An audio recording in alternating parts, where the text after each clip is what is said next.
Hey guys, how are you? I'm sure getting really excited and ready for Christmas.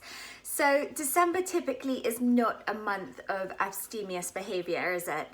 And even I'm finding it difficult to stay motivated. So I want to share 5 things that I'm doing to help keep some balance, because of course whilst it's completely normal to have some indulgence and to have, maybe a few more Christmas parties than normal or whatever, we don't want to swing too far out the other side and then have to have a real struggle to get back to our health goals.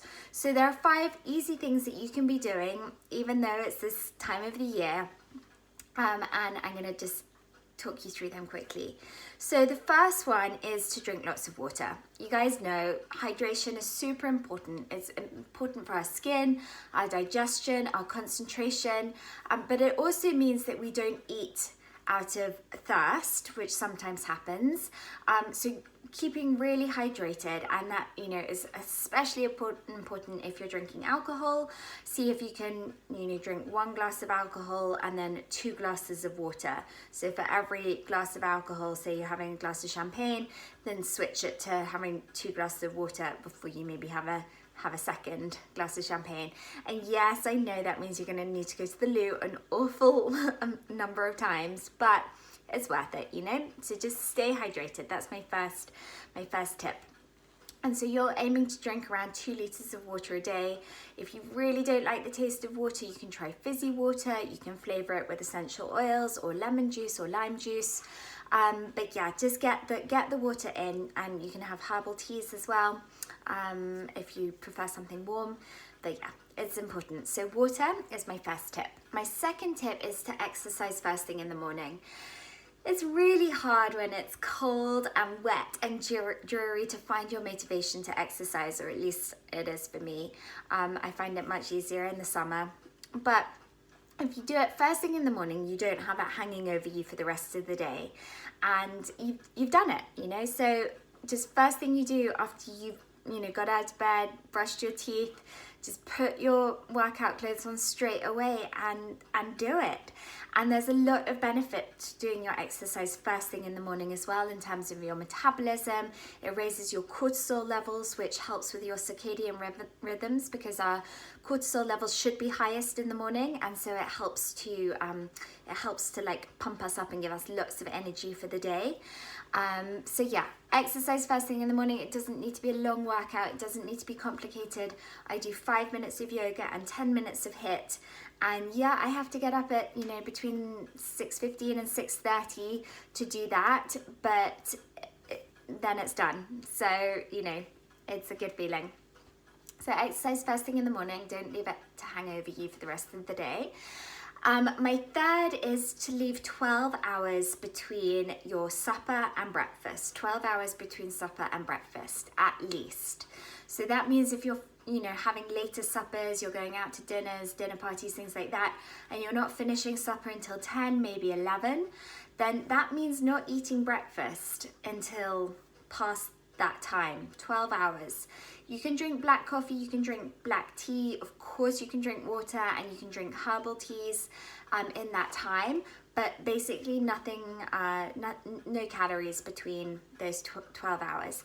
If you can push that on a little further, so that in fact it's 13 or 14 hours, or aiming towards the 16-hour fast and then the 8-hour eating window, so much the better. But at least do the 12 hours between supper and breakfast. So that's my third, 12 hours between supper and breakfast. My fourth is to drink green juice and green smoothies. A really easy way to get lots of veggies in. So I've got lovely green juice here. You can make your own, you can buy them, just none with any fruit and not pasteurized. So you're looking for either making your own completely fresh, or something which has been high pressure pasteurized, HPP. That means that the shelf life will be a couple of weeks. It should not be a couple of months, or like a year. That's definitely not full of living enzymes and goodness. So yeah, of course it's best if you can make your own. Juice up a cucumber, some ginger, some lemon, some kale, you can do whatever you enjoy the taste of, but try to keep it to veggies. Leave out the fruit if possible, but particularly if you're buying any juice, never buy any fruit juice. It's liquid sugar, so stay away from that. And then my fifth and final tip is to eat just as many plants as you possibly can. So that means that, like, even if you're enjoying, you know, some pasta or I don't know, whatever, just make sure that you're not just having like a big bowl of pasta. Make sure that in that pasta you're also eating, you know, perhaps some spinach and some broccoli and some peas. Make sure that you're filling yourself up with the goodness, and yes, enjoy, you know, whatever it is that you also want to enjoy, but make sure that you've got the goodness coming in as well. And so that means salads, it means roasted veggies, it means steamed veggies, it means just looking at your plate at every meal and checking that you've got at least 3 vegetables on your plate. So those are my 5 tips for helping us to stay balanced for December. I hope you find them useful. I'd love to hear your feedback. I do also have a cleanse beginning in January, starting on January the 6th. And this is my Cleanse and Restore, which is a fantastic 30-day detox. You've got my support, my guidance for those 30 days. And we talk about everything from sugar to coffee to body brushing and meditation and a morning routine and Wi-Fi and the EMF radiation and so many things across the 30 days, so much information that I share with you in bite-sized bits. So every day you get a new little bit of lifestyle change or nutrition change to gently add on, so that by the end of January, by the end of the 30 days, you've reset your lifestyle and you're feeling amazing. Now this comes along with 30 days worth of supplements. The supplements are absolutely incredible, and of course I give you guidance about how to use them. Of course, I give you guidance around your food as well. So it's a very simple formula to follow during the 30 days. It's a smoothie for breakfast, it's a salad for lunch, and it's a soup for supper. It's gluten-free, dairy-free, and, you know, as many plants as possible.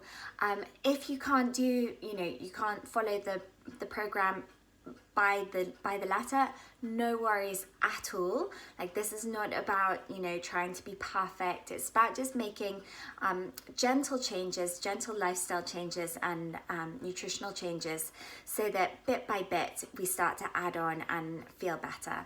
So, you know, don't feel like, you know, you have to do it perfectly. You just have my guidance, you have my advice, and you can, you know, use it as you please.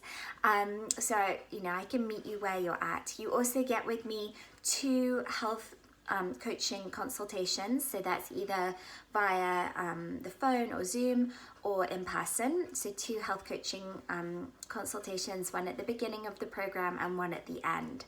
So if you'd like to know more about that, feel free to get in contact with me or check out my website, which is breatheeatmeditate.com, and go to the Cleanse and Restore program.